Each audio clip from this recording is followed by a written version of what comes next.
The day starts with Florian storming into the house, irresponsibly slamming doors and casually and passive-aggressively waking everybody up and motivating them for the day. You know, if you had any intention of sleeping any further, that option is out of the window. Preparing yourself in any way, get some coffee, maybe something to eat, and then we have to hurry up.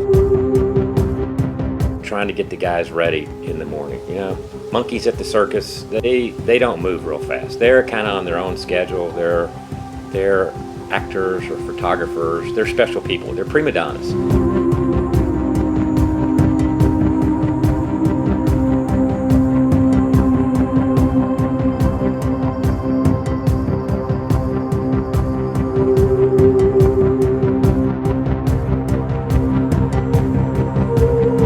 When we arrived at our dive shop and putting all the equipment on the boat, which was always a great mess, make sure everything is in the right place.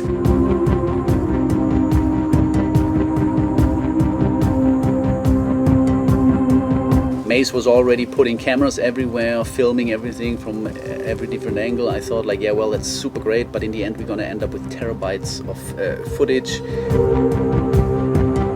So the first thing we had to do was create more than one chumsicle.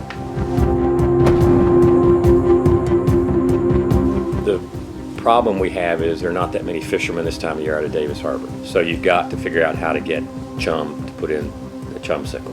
Building them, as we've done for the last year and a half, has evolved. So we know how to do that. That's not that difficult to put one together.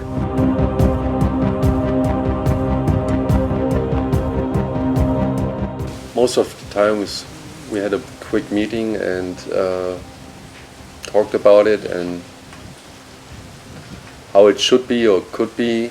Mace and Christian will handle the drone.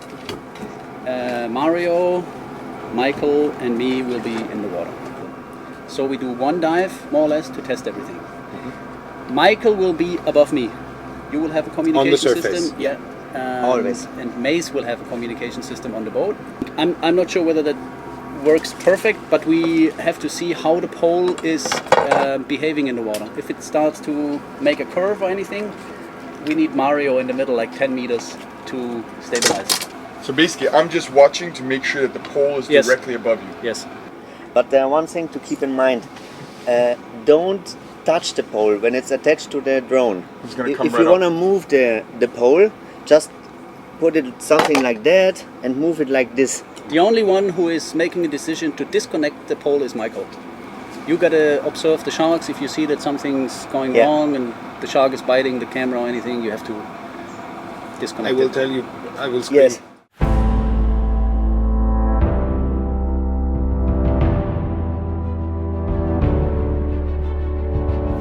Once we were on the boat, everybody tried to get ready as fast as possible, kind of. Mario and me, Florian gearing up the dive gear. The others prepared the drone, prepared all the cameras. Mace was kind of putting cameras everywhere.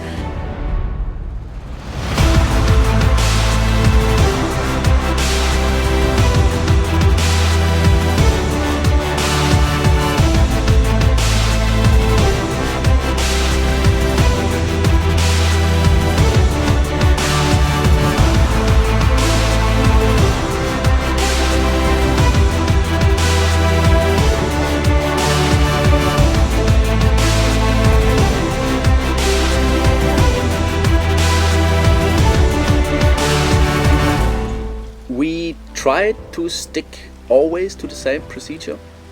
We get ready, having the crate first in the water to attract the sharks. We just stay together, okay?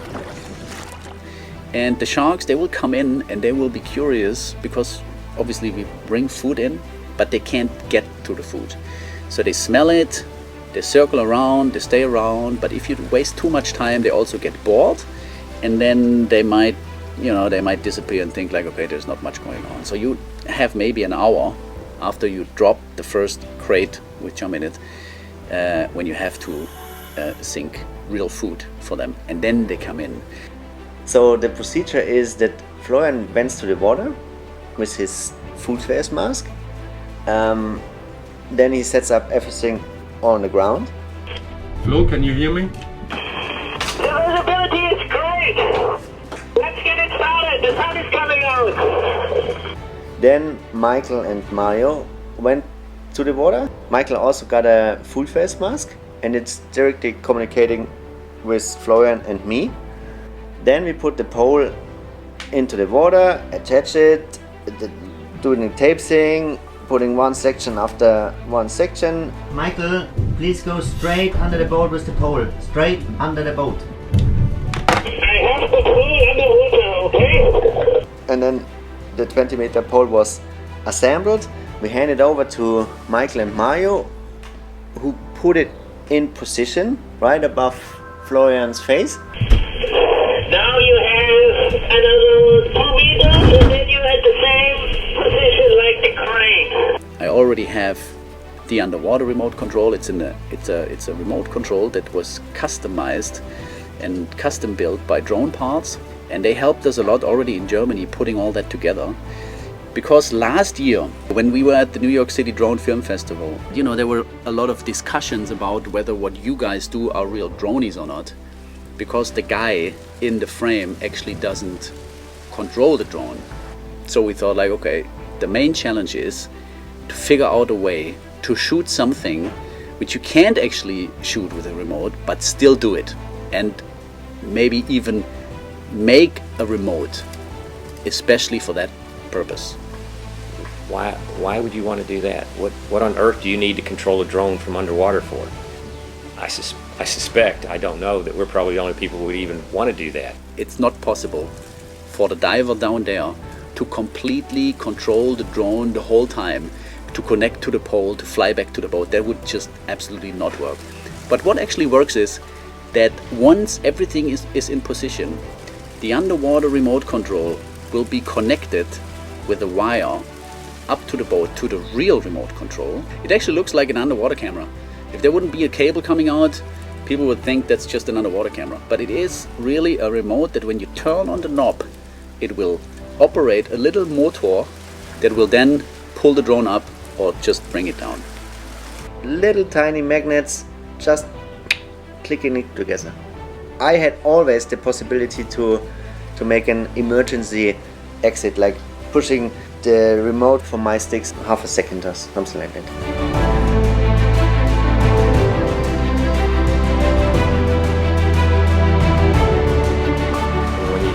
When you put the chum sickle down, we usually just drop it off the back of the boat where we have the divers in the front of the boat and then move towards the chum sickle when we do the feeding. In this case, we didn't want the boat shadow to be in it, so we had to put the chum sickle in the water and swim it 75 feet away and then down. Of course, you're doing that for the first time. You're really not sure how the sharks are going to react.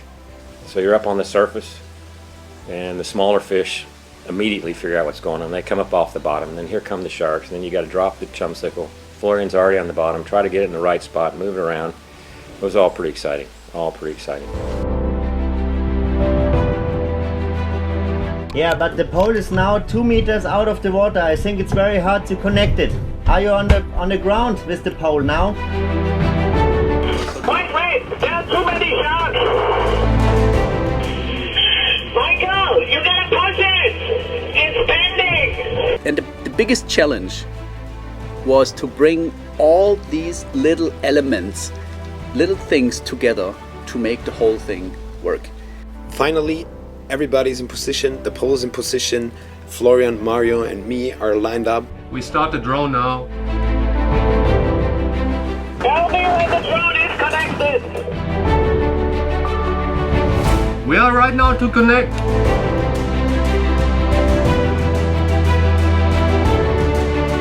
Connected!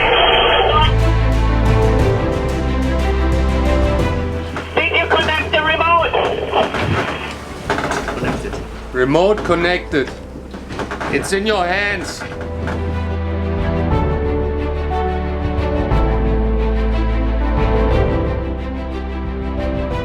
me 15 seconds. And then that's the moment of magic. The pulse raises and then the kind of underwater ballet starts. 4, 3, 2, 1.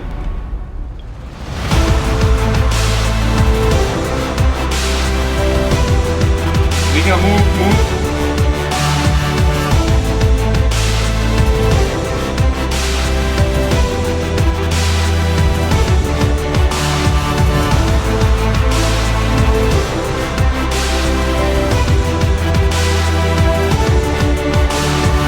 At first we thought we start with the diver on the ground, but once we saw that, and we also realized that this is not a perfect story to tell, because you waste the highlight really in the beginning. You come up and then you see the sharks, which is the highlight, I think, and then you break the surface, and all the rest of it is not really special. But we realized once we are out of the water and you're already in position, and it looked like the drone would be able to go down the same way it came up. So we thought it would be great if we can turn the whole thing around. And there was that one shot where everything comes together. The sharks are coming. This one is a good shot. The drone comes down, then you see the guys who swam away from the pole in the first place because they wanted to get out of the frame. Coming back to the pole, gently holding it in the right position, the drone comes down and the sharks bump me to the left, the sharks bump me on the head, I bend a little bit at the same time, but I can manage to still keep going down and catch the camera in the end.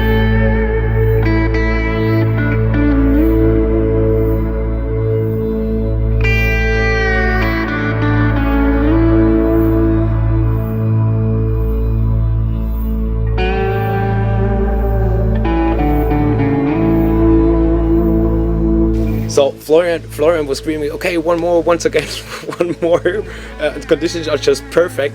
And all of a sudden there was a big chaos, and I knew immediately there was something wrong. So we have to exit, Florian. We have to exit. What happened? What happened to the drone? Drone down. Really? Shit. It was the crash of the drone. I didn't expect this, because it looks always so smooth, and I had the trust in this little tiny piece of electronic, but at a sudden it fell down like a brick, and for 1 second I was, oh shit. People didn't say a lot at that time because everybody was just like, oh shit. Now finally the worst thing happened.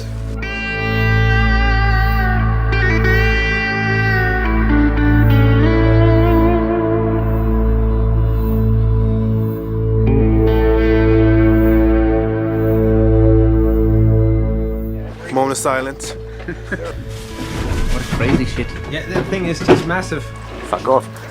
Not cool. But we got the money shot. I hope so. We need the money shot because we need a new drone. It ain't gonna work anymore. The drone's done. That's the way the Bahamians say it. The drone's done. You know, the feeling that we might have nailed the one shot right before the drone crashed into the water, and hopefully that was the one. Hopefully we can go home, sit there in the evening, watch everything in the night, and have the feeling, okay, we got it.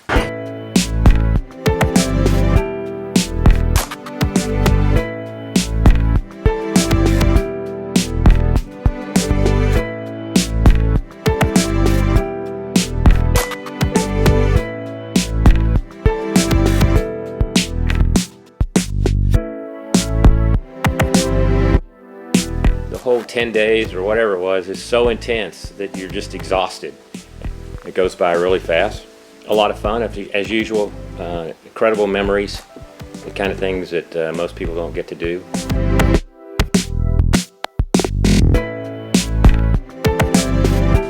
Overall conclusion for myself, exhausting, but amazing at the same time.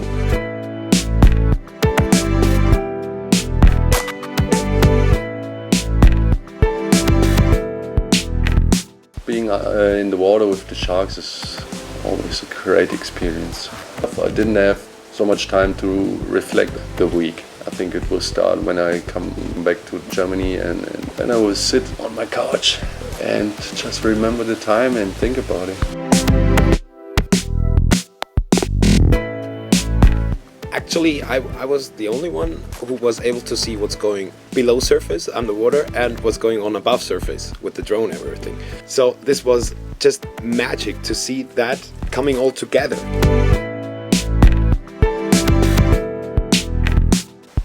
First thing I remember is the thing I always remember is that it involved something to do with sharks. So I was like, perfect, I'm in. And then from that point on, it was like my ADD kicked in and I was thinking about diving with sharks and wasn't really paying attention to what we were actually doing. I was like, I'm sure it'll be fine.